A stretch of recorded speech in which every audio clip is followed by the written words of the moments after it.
Welcome to the Insight Lab. I'm Ethan. And I'm Leila. Here, we dive into meaningful conversations about growth, mindset, and intentional living. Together, we explore ideas that spark change and uncover practical insights to help you thrive. So grab a cup of coffee, settle in, and let's start this journey of discovery together. Hey everyone, welcome back. Today we've got something pretty incredible lined up for this episode. Ever wondered what it's like to live off the land in the harsh cold of winter?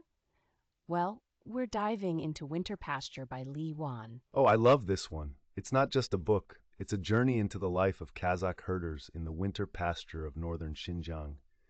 Li Juan doesn't just report on their lives, she immerses herself in their world. Right? It's like she becomes one with the vastness of the landscape and the warmth of the small human moments. There's this fascinating dynamic between human perseverance and the wild and unforgiving nature that surrounds them. And speaking of warmth, I was really struck by how she describes these tiny pockets of warmth and community, the little ways people fight against the cold, literal and metaphorical.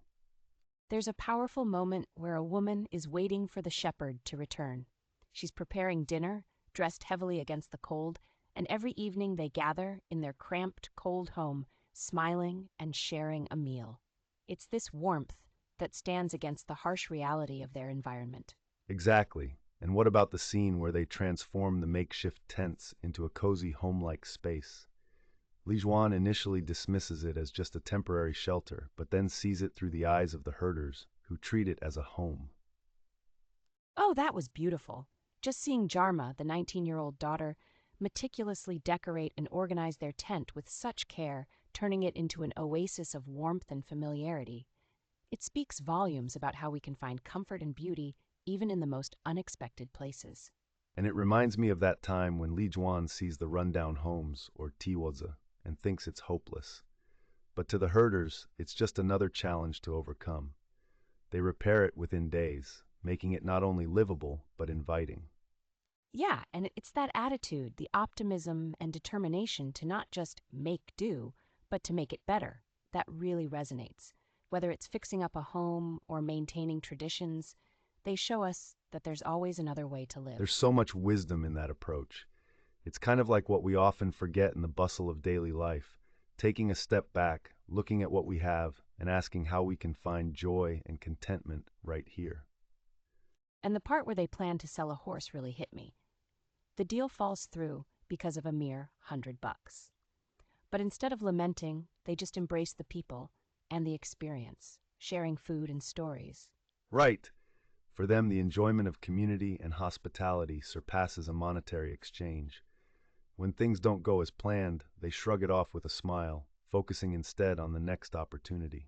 It's a brilliant lesson in resilience, isn't it? There's a rare courage in choosing joy despite setbacks.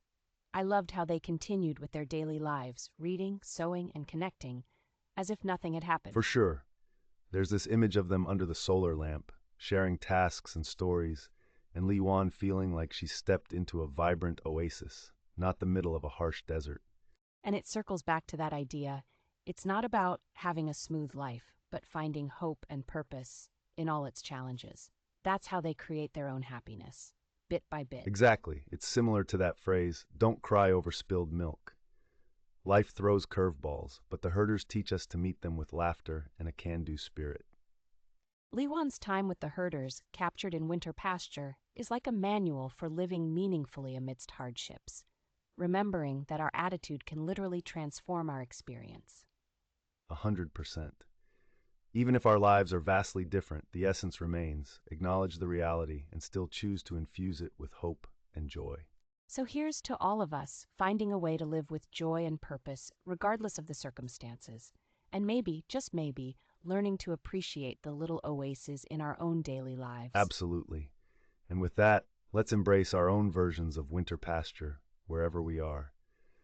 Thanks for tuning in, and we'll catch you in the next episode.